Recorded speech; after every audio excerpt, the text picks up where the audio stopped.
Well, good morning. This is my second try at going up to the Granite Buttress, and there's a lot less snow. It's cool this morning, 37 degrees, but it's supposed to get up to 60, which is very odd considering that it's Sunday, March 22nd. It's springtime, but kind of feels like late spring, as warm as it is.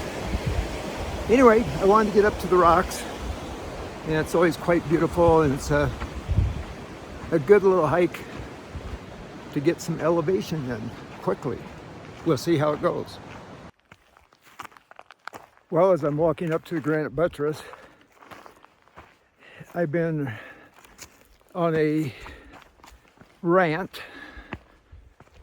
just talking to myself and thinking about the mistakes that people make financially and things I would have enjoyed understanding when I was younger financially, and things I knew when I was younger but got caught up in different financial matters that were not good. And I've learned a lot of good lessons from it, things I would do differently. And I realized there's arguments against some of the things I'm saying, and people will choose to do what they want, which I actually encourage that. It's good to have autonomy. But I'm going to start off with a free flow discussion with myself on some of these points. Number one, do not buy an automobile and get a loan. Pay cash. Save money, pay cash. You will be saving hundreds, if not thousands of dollars if you pay cash. Trust me on this. If you have to, ride a bike, take public transportation, have your parents buy it, but do not buy a car or a truck until you have cash. Loans are expensive, and it's a bit of an enslavement. I know it's a harsh word. I'm sorry I used it. It's a bit of an entrapment to your career, to jobs, and in the long run, it does not pay off. I can give numerous examples. You would go to a car dealership. You will go to the loan department at the car dealership. They will look at your finances. And that's another thing. Do not share your finances when you're negotiating. But if you're getting a loan through the car dealership, you have to show your finances, or they seem to demand it.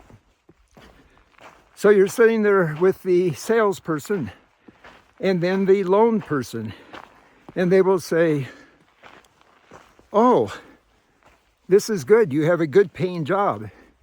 You're making $35,000 a year working at the Tyson chicken factory. Yep, the truck, the four-wheel drive Ford 150 you want, slightly out of your budget, but we're going to make this work because we are going to go to a 5-year loan plan. If you do that, that's 5 years of paying. Now what they're going to tell you, because of what you're putting down as a down payment, is going to be a pretty high monthly payment, probably in the area of $600 to $800 plus, maybe even $1,000 a month, which you can't afford, especially if you have other obligations and family and food to purchase. It does not work. And even if it did work and you had a second job, doing janitorial at night, and that brought in another $20,000 or $25,000 a year. It is still going to be too costly in the long run. Same with home loans and buying a home, which is very difficult now. But again, they will set up a mortgage of 30 years, a 30-year mortgage.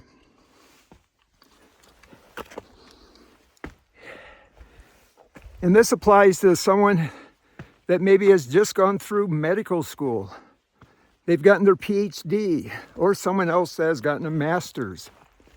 And they are really susceptible to this. And sadly, they are very intelligent people. But if they're trying to get a mortgage for a home after they've just come out of getting their PhD or whatever that may be, they're looking at career projections. They may start out their first year saying, yes, it looks like you're going to make $250,000 this year or $300,000. And in the following years, you're going to make a lot more. Wow, you could buy a home that's worth 1.5 to 2 million easy. And they will give you a mortgage on it, a loan, where you're paying way north of, depending on your down payment, way north of $3,000, $4,000 a month. Again, depending on what you put down. But it's a mistake career-wise. And not only does it entrap you, but unless you've gotten really good career insurance, save up, buy a home that you can afford with cash. Do not get entrapped in a 30-year plus mortgage where you're paying thousands and thousands of dollars in interest. It just doesn't make sense. And it doesn't make sense for you as someone that wants to make money and have money. Next, credit cards. Get rid of them. Cut them up. Controlling your finances, controlling your credit cards is similar to trying to have a nutritional exercise plan. It takes a lot of discipline. And at the level that people want or try to achieve may not be achievable. We have so much pressure on us to spend money.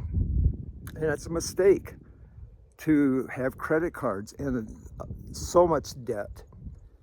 I have a couple of credit cards, and that's fine, and they're paid off monthly. There is no interest on them. And people will come back, well, you want to have a good credit rating. And, my credit rating is 7.8 or 8.0 plus. That's great. But why do you want to use it? And people get very excited about that. And I know this is going to be my opinion. A lot of other people don't agree with what I'm saying. And it also leads up to disclosing your finances. When you go to a loan officer, they want and need so much information that I'm not comfortable sharing anymore. I'm not comfortable sharing my personal finances, what I have in my retirement, what I have saved up. Also, if you have aging parents and they have cognitive challenges and you're going to take them to a home to stay, one of the first things that the home's going to do, you're going to sit down with them, the children who probably are in their 40s, 50s, whatever, and at the nursing home, they're going to want to have information about your parents' finances. How much do they make their Social Security? What can they afford? What do they have in retirement? What are their savings? What are their assets? Do they own a home? Do not share that information. If you can't negotiate with them, find out the price that you can afford, don't do it. That's a big mistake. And there's so many nursing homes around the USA that over the years, and there's been laws passed, that it was almost like a criminal organization set up trying to get elderly people into their nursing homes to get their money. And realtors ask that still, even today, all the time. And they're trying to be helpful. They're trying to show you a house in your price range. But again, that's my business. Just show me and I'll let you know if it's working for me. I do not share with my realtor what I make, what my budget is. And I know it sounds like I'm working against the realtor. I'm not. I'm protecting myself and I'm protecting my negotiating power when it comes to how I want to pay for that home. Anyway, that's my rant. I will probably rant on this at another time, but I think a big learning is, it sounds funny, it sounds maybe harsh, pay with cash. I think that's the big one. And you know, even now that I'm semi-retired, still doing some work. Actually, I'm doing a lot of work now, but I enjoy it. And at my age, I pay with cash. Everything, I don't have credit cards, I don't have debt. And I think that's super important. Anyway, cheers. And that's my morning conversation with myself.